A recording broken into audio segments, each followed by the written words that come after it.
We're joined today by Patrick Haan. He is the head of Petroleum Analysis at GasBuddy. GasBuddy is a leading resource for anything oil and gas, and Patrick is a leading voice on this issue really worldwide when it comes to the American market. So if you see any articles about what's going on with oil, gas prices, any of that, it's usually Patrick that you're going to see a quote from. So we just have a really short period of time today because we actually have breaking news coming from the White House that there is going to be a proposal of some sort of tax holiday. Patrick, what are you hearing about this, and what does it mean for gas prices?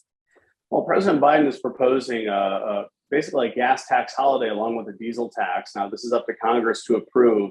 But essentially what President Biden wants is the federal government to waive the 18-cent a gallon gasoline tax and the 24-cent a gallon diesel tax. Now, that would help push prices down.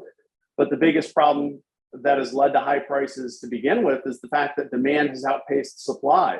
And lowering prices through a lower gas tax or no gas tax from the federal government at all could exacerbate the situation and cause more of an issue down the road. But nonetheless, Americans stand to save $70 million a day if this is implemented.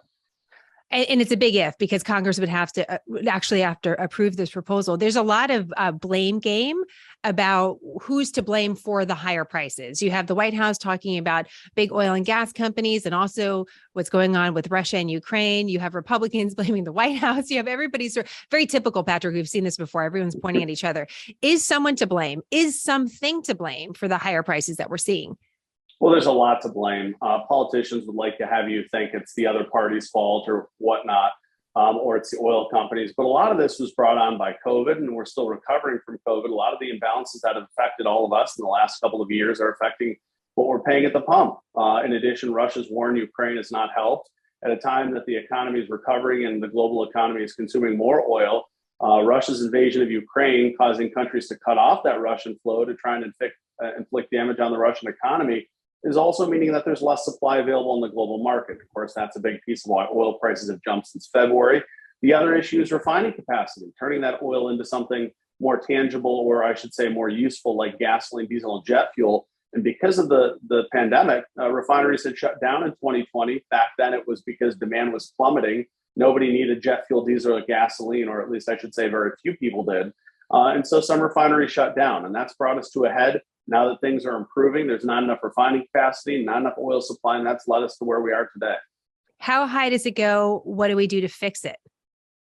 Well, for now, in the short term, the next week or two, we should see some relief. But long term, I think the president could do a lot more to give clarity to the oil and gas sector amidst the transition that's taking place. And the president has thrown the oil and gas sector under the bus, blaming them for gouging and not producing more, but not acknowledging his policies may have had an attack or have had an impact on oil companies' outlook and their desire to invest in drilling and raising production. And that's the problem, is that the president is saying one thing and going after oil companies and saying we're going to shut down, essentially acting as we're going to shut down the sector, but then asking the oil companies to increase production. So it's that cloud over the sector that has provided uncertainty that has made oil companies reluctant to maybe invest that money in raising production.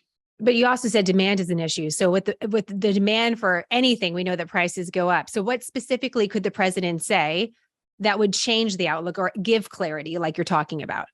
Well, he could maybe come up with more of a transition plan. He's talked about ending fossil fuel use, but he hasn't said in the interim that we would allow more production to make the transition easier, right? A lot of politicians are concentrating on 2030, 2050, the banning of internal combustion engine vehicles, but we're not talking about how to keep energy affordable in the interim. And that's the problem we're faced with, is we see the end goal and oil companies are now reluctant to invest based on the end goal being we move away from fossil fuels. And there's no interim plan. And I think that's where the president could use improvement, is making sure that businesses have clarity to make investments for the next few years to make sure the transition is as smooth as possible with affordable energy. So wait a minute, how high do you think prices could actually go? If everything stays the same, if all the dynamics stay the same, how high do you think gas prices go for the end of the year? We may have seen our peak already, barring a major catalyst like a hurricane or refining disruption. That holds potential later this summer.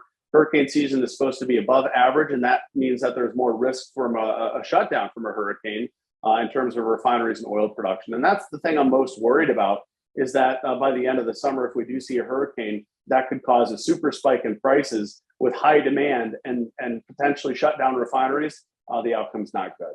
Okay, quick final question here, because again, we're going to see the floating of the plan and the federal tax holiday. What if there's a federal tax holiday and a state tax holiday when it comes to gas prices, Patrick? Is that a dynamic that helps consumers or changes anything? What do you think about that?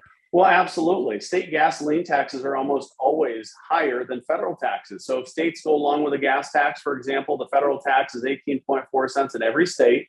But the federal tax, that is 18.4 cents. But in California, there's another 70 cents a gallon levied by the state. So if you add 70 to 18, we're talking about close to $1 a gallon lower prices in California if all these taxes are waived. So the state gasoline taxes tend to be more than the federal level, and that's where the real savings could come in. Okay, I know you got to run. Holidays come to an end, and so do interviews. And that's one of the things we'd watch with these holidays, when they actually would end and what would the time frame be. Patrick, great to see you. Thank you so much. Thanks for having me.